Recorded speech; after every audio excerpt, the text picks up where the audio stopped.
జగిత్యాల జిల్లాలో కోరుట్ల మండలంలోని మాదాపూర్లో దారుణ సంఘటన చోటు చేసుకుంది. చిత్తరి హరిబాబు అనే వ్యక్తి 4 నెలల గర్భవతిగా ఉన్న భార్య వైష్ణవిపై కత్తితో దాడి చేసి హత్య చేశాడు. ఘటన గురించి పోలీసులు అందించిన సమాచారం ప్రకారం 8 నెలల క్రితం ఈ జంట ప్రేమ వివాహం చేసుకొని మాదాపూర్లో నివాసం ఉంటున్నారు. హరిబాబు ప్రభుత్వ ఆసుపత్రిలో ఒప్పంద పద్ధతిలో కార్మికుడిగా పనిచేస్తున్నాడు. వైష్ణవి మాత్రం యూట్యూబర్ ఛానల్గా రీల్స్ చేయడం ద్వారా జీవనం సాగిస్తుంది. గత కొద్ది రోజులుగా ఈ జంట మధ్య గొడవలు జరుగుతున్నట్టు తెలుస్తోంది. మంగళవారం వేకువజామున 4 గంటలకు హరిబాబు వైష్ణవిపై కత్తితో దాడి చేసి అక్కడి నుండి పరారయ్యాడు. ఉదయం కుటుంబ సభ్యులు ఆమెను రక్తపు మడుగులో చూశారు. ఈ ఘటనపై పోలీసులు వెంటనే స్పందించి సంఘటన స్థలానికి చేరుకొని విచారణ ప్రారంభించారు. కేసు నమోదు చేసి డీఎస్పీ ఏ రాములు మరియు సిఐ సురేష్ బాబు దర్యాప్తు చేపట్టారు. కోరుట్ల ప్రాంతంలో ప్రజల మధ్య ఈ ఘటన తీవ్ర ఉత్కంఠను కలిగిస్తోంది మరియు కుటుంబ హింసకు నిరోధ తీరాలపై చర్చ జరగలేదు. ప్రస్తుతం ఈ విషాద ఘటనపై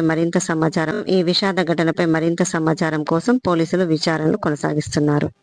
ఎర్లీ మార్నింగ్ అవర్స్లో ఈ కోరుట్ల పోలీస్ స్టేషన్ పరిధిలోని మాదాపూర్ గ్రామంలో వైష్ణవి అనే అమ్మాయిని 20 సంవత్సరాలు ఉంటాయి. ఆమె భర్త హత్య చేసి పారిపోయినాడని వాళ్ళ ఫాదర్ దుర్గాప్రసాద్ పోలీస్ స్టేషన్లో కంప్లైంట్ చేయగా కంప్లైంట్లో ఆ అమ్మాయిని కట్నం కోసం వేధించాడు. గత కొంతకాలంగా కట్నం కోసం వేధిస్తూ ఈరోజు తెల్లవారుజామున ఆమెను చంపేసి పారిపోయినాడని చెప్పి కంప్లైంట్ ఇవ్వగా డౌరీ డెత్ కింద కేసు నమోదు చేసేసి కేసు ఇన్వెస్టిగేషన్ చేయడం జరుగుతుంది. ఇది డిఎస్పీ గారు ఈ యొక్క కేసుని ఇన్వెస్టిగేషన్ చేయడం జరుగుతున్నది. ప్రస్తుతానికి అక్యూజ్డ్ పరారీలో ఉన్నాడు. అక్యూజ్డ్ని గాలించడానికి 2 ప్రత్యేక బృందాలు ఏర్పాటు చేయడం జరిగింది. సాధ్యమైనంత తొందరగా అక్యూజ్డ్ని పట్టుకొచ్చి నిందితుడిని అరెస్ట్ చేసేసి కోర్టులో ప్రవేశపెట్టడం జరుగుతున్నది. అలాగే ఇంకెవరైనా ఈ కేసులో ఇన్వాల్వ్మెంట్ ఉంటే అవి కూడా ప్రాపర్గా విచారణ చేసేసి దాని మీద చట్ట ప్రకారంగా చర్యలు తీసుకోవడం జరుగుతున్నది. అంటే సార్ తీసుకొని ఆ తర్వాత అమ్మాయి వాళ్ళ ఇల్లైన మాదాపూర్ గ్రామంలోని వాళ్ళ ఇంట్లోనే వాళ్ళు కాపురం ఉంటున్నారు. అంటే అబ్బాయి కోరుట్ల గవర్నమెంట్ హాస్పిటల్లోనే అవుట్ సోర్సింగ్లో జాబ్ చేసినాడని తెలుస్తున్నది.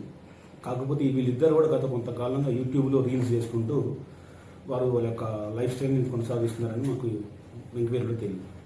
అంటే సార్ వీళ్ళ అబ్బాయి అమ్మాయిని ఇష్టపడ్డట్టు తెలుస్తున్నది. కాకపోతే ఇద్దరు కూడా ఒకటే కమ్యూనిటీకి సంబంధించిన వాళ్ళు కాబట్టి వారిద్దరు కూడా ఒకటే కమ్యూనిటీ చెందడం వల్ల కూడా వాళ్ళ కుటుంబ సభ్యులు కూడా వాళ్ళ వివాహానికి ఒప్పుకోవడం జరిగింది. దానిలో భాగంగానే అమ్మాయి వాళ్ళ ఇంటి దగ్గరని అబ్బాయి కూడా వాళ్ళ ఇంట్లోనే ఉంటున్నాడు.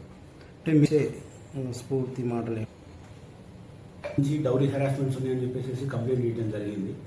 కాకపోతే సాధ్యమైనంత వరకు యువత అందరూ కూడా ఈ సోషల్ మీడియాకి కాస్త దూరంగా ఉండి వాళ్ళ యొక్క కెరీర్ మీద దృష్టి సారించి తల్లిదండ్రుల మాట వింటూ సమాజానికి ఉపయోగపడే విధంగా పనిచేయాలని కోరుకుంటున్నాను. అనవసరమైన ఈ సోషల్ మీడియా భ్రమలో పోయి జీవితాన్ని చిన్నభిన్నం చేసుకొని చిన్న వయసులోనే వివాహాలు చేసుకొని జీవితాన్ని పాడు చేస్తుంటుంది. కాబట్టి సోషల్ మీడియాకు పర్టికులర్గా ఇన్స్టాగ్రామ్స్ కావచ్చు, యూట్యూబ్ కావచ్చు, ఈ రీల్స్ మాయలో పడిపోయి మీ యొక్క బంగారం లాంటి భవిష్యత్తుని నాశనం చేసుకోవద్దని మా పోలీస్ శాఖ తరఫున కోరుకుంటున్నాం. వచ్చేసరికి ఏంటంటే మాకు అక్కడ సౌండ్లు బాగిన ఏమైనా చెప్పని మీ ఊరికి వచ్చేసరికి ఇట్లా మీ చెల్లెని చంపి పారిపోయినా అని చెప్పని అన్నారు. మరి గట్లెందుకని చెప్పని చూస్తే మొత్తం డోర్ ఎత్తి లోపలికి పోతే ఏంటంటే బ్లడ్ మొత్తం ఉన్నది. ఇక్కడనేమో ఇట్లా హోల్ లాగా పడ్డది, మొత్తం చేతికి ఇక్కడంత గాయం ఉంది.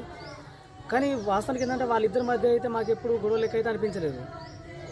వాళ్ళు పెళ్లి కాకముందుగా ప్రేమించుకున్నారు, తర్వాత పెళ్లి చేసుకున్నారు. కానీ ఒకటి ఏంటంటే వాళ్ళ ఇంటి వాళ్ళకి ఇష్టం లేదు, ఏది మన పిల్లగాని ఇంటి నుండి వాళ్ళకైతే ఇష్టం లేదు.